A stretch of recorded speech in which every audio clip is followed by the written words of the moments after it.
বিশ্বকাপ ২০২৬ ঠিক এই মুহূর্তে পৌঁছে গেছে চরম উত্তেজনাপূর্ণ পর্যায়ে। কোয়ার্টার ফাইনালের নাটকীয় লড়াই আমরা দেখলাম, শেষ করলাম। এখন আমরা পৌঁছে গেছি শেষ 4 দলের যে লড়াই, সেমিফাইনালের লড়াই। আর্জেন্টিনা, ইংল্যান্ড, স্পেন এবং ফ্রান্স, আমরা 4টা দল পেয়েছি, যেখানে আমরা দেখেছি দলগুলো প্রত্যেকেই নিজস্ব সামর্থ্য, কৌশল এবং মানসিক দৃঢ়তার প্রমাণ রেখেই সেমিফাইনালের পথে পৌঁছে গেছে। আমরা একটু বিশ্লেষণ শুনবো। আজকে আমাদের সাথে অতিথি হিসাবে আছেন আমাদের স্পোর্টস এডিটর পবিত্র কণ্ঠ। দাদা, স্বাগত জানাচ্ছি আপনাকে আমাদের আজকের আয়োজনে। বিশ্বকাপের শেষ কোয়ার্টার ফাইনালে সুইজারল্যান্ডের গতি থামিয়ে আমরা সেমিফাইনালে দেখলাম আর্জেন্টিনাকে, যেখানে আর্জেন্টিনা সাথে পাচ্ছে ইংল্যান্ডকে। আমরা মূলত এই বিষয়টা নিয়ে কথা বলতে চাই শুরুতে, যে বিশ্বকাপে আবার আর্জেন্টিনা এবং ইংল্যান্ডের লড়াই, যে লড়াইটা হয়েছিল 1986 সালে মেক্সিকো বিশ্বকাপের কোয়ার্টার ফাইনালে, যেখানে ডিয়েগো ম্যারাডোনার 2টা গোল ছিল, একটা ছিল বিতর্কিত, আরেকটা ছিল ইতিহাসের সেরা। আপনার মূল্যায়ন শুনুন। 40 বছর পর আবার ইংল্যান্ড এবং আর্জেন্টিনা মুখোমুখি হবে, সেটা ছিল কোয়ার্টার ফাইনাল 1986 বিশ্বকাপে, মেক্সিকো বিশ্বকাপে। আর এটি সেমিফাইনাল, মানে এরপরে কিন্তু আর 2টো ধাপ, সেমিফাইনাল তারপরে ফাইনালটা পার হলেই তো আবার ট্রফি উঠবে হাতে। আর দেখুন, এই ম্যাচটা কিন্তু এক রোমাঞ্চ ছড়াচ্ছে দারুণভাবে। অবশ্যই 40 বছর পর আবার মুখোমুখি হলো 2 দল, এবং 2 দলের মধ্যে যেটা প্রতিদ্বন্দ্বিতা আছে এবং একটা শত্রু মনোভাবাপূর্ণ ব্যাপার আছে, কিন্তু মানে অ্যানিমোসিটি আছে। বিকজ আমরা তো জানি সেই 86-এ ম্যারাডোনার সেই হ্যান্ড অফ গড গোল, জি, এবং তার 3 মিনিট 4 মিনিট পরেই আবার গোল অফ দ্য সেঞ্চুরি, মানে শতাব্দীর সেরা গোল। এবং তারপরে ইংল্যান্ডের হৃদয় ভেঙে সেমিফাইনালে চলে গেল আর্জেন্টিনা এবং চ্যাম্পিয়ন হলো শেষ পর্যন্ত ম্যারাডোনার সেই দুর্দান্ত ক্যারিশম্যাটিক ফুটবলে। তো এবারও অনেকেই কিন্তু ধরেছিল যে আর্জেন্টিনা দ্বিতীয়বারের মতো বিশ্বের ইতিহাসে দ্বিতীয়বারের মতো আপনার ট্রফি, মানে শিরোপা রিটেইন করতে পারে, ধরে রাখতে পারে। সেটা হলো 1958 এবং 62 সালে ব্রাজিল, আর একটা হলো 1934 এবং 38 সালে ইতালি জি ট্রফি রিটেইন করেছিল শিরোপা। তো আর্জেন্টিনার খেলা কিন্তু মন ভরাতে পারেনি। আপনি দেখুন, গ্রুপ পর্বের পরে তারা নকআউটে কিন্তু দারুণভাবে খুঁড়িয়ে এসেছে এবং তাদের নাভিশ্বাস তুলে দিয়েছে কিন্তু প্রতিপক্ষ দলগুলো। প্রথমে কেপ ভার্দের মতো একেবারেই নবীন একটি দল, ডেবুট্যান্ট, তারা এক্সট্রা টাইমে নিয়ে যে হারলো 3-2 গোলে। তারপরে লাস্ট 16-এ মিশরের সাথে যেভাবে জিতলো আর্জেন্টিনা, তাতে কিন্তু আর্জেন্টিনাকে কেউ ভাবেনি যে সেমিফাইনালে পৌঁছবে। শেষ পর্যন্ত আর্জেন্টিনা সেমিফাইনালে পৌঁছে গেল, ওইভাবেই আর কি। তারপরে সমর্থকদের জন্য মনে হয় একটু বাড়তি চাপ, মানসিক চাপ, যে দল কি করবে, কি করবে। হ্যাঁ, অবশ্যই মানে আর্জেন্টিনা তো দুর্দান্ত একটি দল মেসির কারণে। অবশ্যই মেসি তো আসলে ইউনিক ওয়ার্ল্ডে, মানে তাকে বলা হয় যে এলিয়েন, ভিন গ্রহের। আসলে মেসিকে কিন্তু ব্যাখ্যা করা যায় না তার খেলাকে। তো আপনি দেখুন, আর্জেন্টিনা কালকে সুইজারল্যান্ডের সঙ্গে কিন্তু ভালো খেলেনি, তারপরে কিন্তু পেরিয়ে গেল বাধাটা।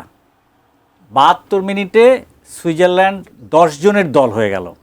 তাদের একজন খেলোয়াড় এমবোলো লাল কার্ড দেখলেন, সেই 10 জন নিয়েও কিন্তু সুইজারল্যান্ড লড়াই করেছে। কিন্তু আসলে হয় কি, আপনি একটি কোয়ালিটি দলের সঙ্গে আপনি সমানে কিন্তু টক্কর দিতে পারবেন না।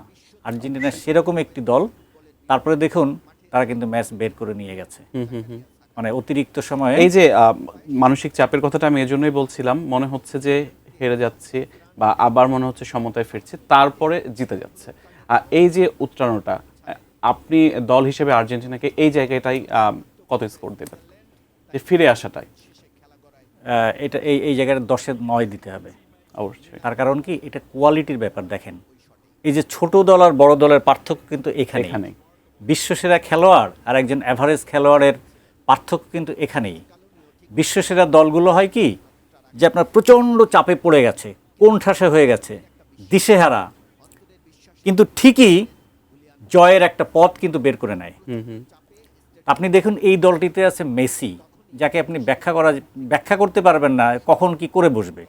39 বছর বয়সেও যেভাবে খেলছেন, যেভাবে তার গোল ক্ষুধা, এবং সবচেয়ে বড় কথা সাফল্য ক্ষুধা, যে তার তো সবই পাওয়া হয়ে গেছে, অবশ্যই। বিশ্বকাপ জিতেছেন, চ্যাম্পিয়ন্স লিগ জিতেছেন, সবকিছু জিতেছেন, আর্জেন্টিনার টানা দুটি কোপা জিতেছেন, আর তো কিছু নেই। কিন্তু আবার তার ক্ষুধাটাকে সে চাগিয়ে তুলতে হয়। সেটা কিভাবে? যে আমি আরেকটা ট্রফি জিততে চাই। সেই সাথে দলের সবাইকে উজ্জীবিত রাখে। সেই সঙ্গে দলের সবাইকে কিন্তু উজ্জীবিত রেখেছেন। আপনি দেখুন, এই যে মেসির জন্য তো কেপ ভার্দে বাধা এইভাবে পেরোলো, তারপরে মিশরের বাধা পেরোলো। কালকে মেসি অতটা মানে সপ্রতিভ ছিলেন না, অনেকটাই অফ কালার ছিলেন, কিন্তু তারপরে মেসির সাহায্যেই তো প্রথম গোলটি হয়েছে। হ্যাঁ, দুর্দান্ত কর্নার কিকে কি অসাধারণ গোল করলেন ম্যাক অ্যালিস্টার। এবং তারপরে ওই যে আপনার আফফ্রন্টে তাদের গোলমুখে যে জায়গাটা নিয়ে উনি মানে লড়াই করেন, তাকে রুখতে গিয়ে তো 2-3 জন খেলোয়াড় ওইদিকে ব্যস্ত থাকতে হয়। তারপরে তার সতীর্থরা তো অপারেট করে, তাই না? অবশ্যই। তো এই মেসি তো আসলে অন্যরকম। আর শুধু মেসিই না, এই দলে কিন্তু আরও 2 জন নাম্বার 9 আছে। নাম্বার 9 মানে একেবারে সত্যিকার অর্থে স্ট্রাইকার। সেটি হলো হুলিয়ান আলভারেজ এবং লাউতারো মার্তিনেজ।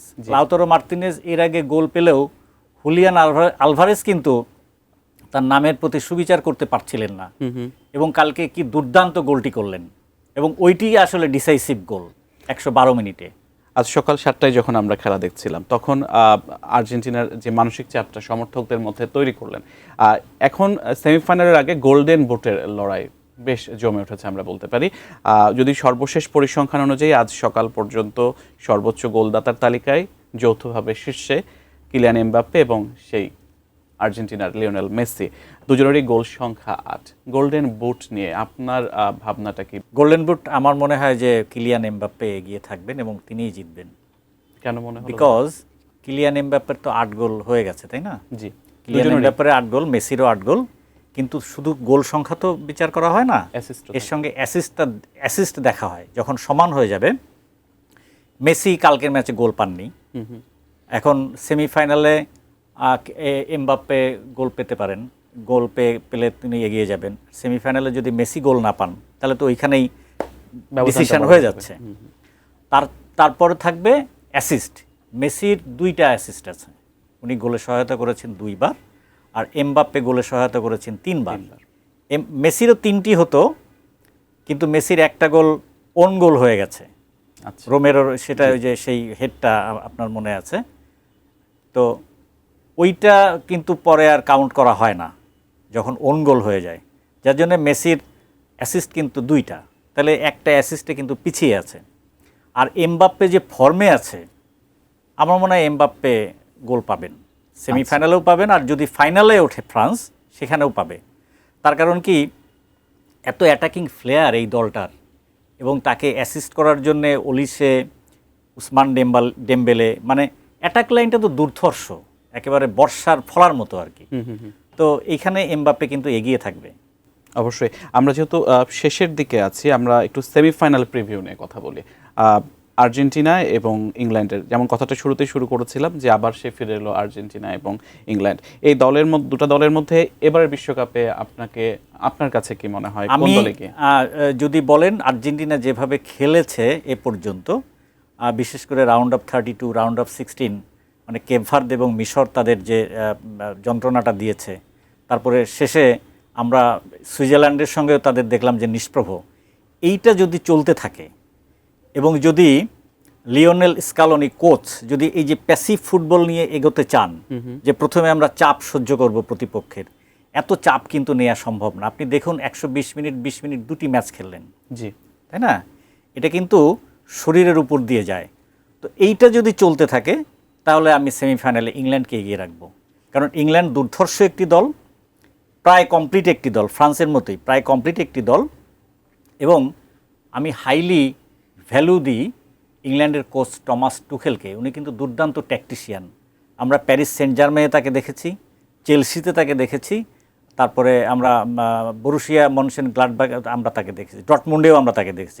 দুর্দান্ত কোচ, আর উনি দলের সবার মধ্যে থেকে সেরাটা কিন্তু নিয়ে আসছে, বদল কাকে কখন খেলাতে হবে, কখন, এইটা কিন্তু দুর্দান্ত। এইখানে কিন্তু স্কালোনি উনি পুরনো, মানে সেই আগের মতোই চলছেন, কিন্তু ওনার মধ্যে ইনোভেশন একটু কম দেখছি। একেবারে শেষ সময় দাদা, ফ্রান্স বনাম স্পেন, কোন দলকে এইটা কিন্তু এটা দুর্দান্ত, দুটো দলই মানে দারুণ, একটা তো বর্তমানে ইউরো চ্যাম্পিয়ন, আর একটা তো সাবেক বিশ্ব চ্যাম্পিয়ন এবং গত দুইবারের ফাইনালিস্ট। যদি বলেন তো ফ্রান্স কিন্তু একটু এগিয়ে থাকবে, বিকজ তাদের অ্যাটাক লাইন, তারা কিন্তু গোল করতে পারে যে কোনো সময়। স্পেনের এই যে গোল স্কোরিং, এইখানে একটু প্রবলেম দেখছি। কিন্তু যদি আবার মাঝমাঠের তুল্যমূল্য বিচারটা করেন, তাহলে কিন্তু স্পেনের মাঝমাঠ দুর্দান্ত, মানে এটা একেবারে দুর্দান্ত লড়াই। ফাইনালিস্ট 4 দলের মধ্যে পরিপূর্ণ দল কাকে মনে হয় আপনার? পরিপূর্ণ দল ফ্রান্স এবং স্পেন। মানে ফাইনালের আগে কিন্তু ফাইনাল হয়ে যাচ্ছে। ফাইনালের আগে আমরা এই প্রথম সেমিফাইনালের কিন্তু ফাইনাল ধরতে পারি আর কি, ইন ডিসগাইজ। আর রেফারিদের বিষয়ে কিছু বলবেন একটু বেশি? রেফারি, হ্যাঁ, এবার এটি নিয়ে অনেক বিতর্ক হচ্ছে, কারণ নতুন ল তো আমরা দেখেছি। এই যে কালকে রেড কার্ড দেখলেন এমবোলো, সুইজারল্যান্ডের লোন স্ট্রাইকার হিসেবে খেলা, উনি আগে একটি ইয়েলো কার্ড দেখেছিলেন, এবং তারপরে ঠিক 72 মিনিটের আগে তিনি লিয়ান্ড্রো পারেদেসের সাথে যে তার টাসেলটা হলো, এবং উনি বললেন যে আমি পড়ে গেছি, এবং রেফারিও কিন্তু ইয়েলো কার্ড দেখালো। ওই সময় কিন্তু ভার ইন্টারভেন করেছে। ভার রেফারিকে বলে, রেফারি হলো জোয়াও পিনেইরো, আমরা জানি পর্তুগিজ রেফারি। উনি যখন মনিটরে গেছেন, মনিটরে যেয়ে দেখলেন যে এটা সাইমালেশন, তার মানে একটা নাটক, মানে পড়ে গেছে আর কি, উনি নিজেই পড়ে সুবিধা নিতে চেয়েছিলেন। এইখানে হয় কি, এটা হলো মিস্টেকেন আইডেন্টিটি। এই লটা মিস্টেকেন আইডেন্টিটি, মানে ভুল হয়ে গেছে, পরিচিতি ভুল হয়ে গেছে। তো যখন দেখা গেল যে পারেদেস ইয়েলো কার্ড পেয়েছে, আসলে অন্যায় করেছে যে পড়ে গেছে, সেজন্য ওর ইয়েলো কার্ডটা উনি পাবেন আর কি। এমবোলো পেয়েছেন এবং ডাবল ইয়েলো কার্ডের জন্য দুর্ভাগ্যজনক। মঙ্গলবার থেকে দেখতে যাচ্ছি। ধন্যবাদ দাদা আপনাকে। নিশ্চয়ই আরও কথা হবে সামনের দিনগুলোতে।